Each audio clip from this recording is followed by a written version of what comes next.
Tribuners 5 orang yang ditetapkan sebagai tersangka dalam kasus pembunuhan berencana Brigadir Nofriansyah Yosua Huta Barat mengikuti rekonstruksi yang digelar oleh pihak kepolisian.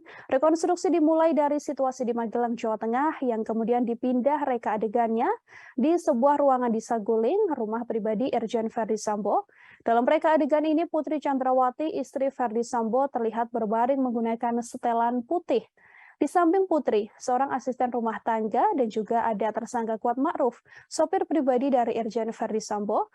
Terlihat Putri Chandrawati ini mengenakan atau menggunakan telepon sambil berbaring di depan asisten rumah tangganya dan juga tersangka Kuat Ma'ruf. Dalam momen itu melalui adegan yang ditandai dengan identifikasi 10, tampak Bribka Riki Rizal pertama kali masuk atau datang menghampiri Putri Chandrawati. Kemudian Bribka Riki terekam adegan melakukan serah terima senjata dengan Richard Eliezer.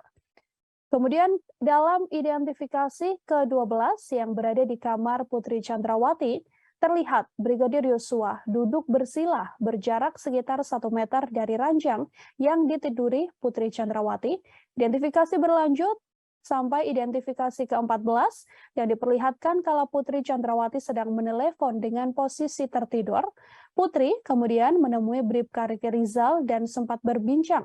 Setelah selesai, Bribka Riki Rizal kemudian mengambil senjata api laras panjang dan mengajak Baradae keluar rumah.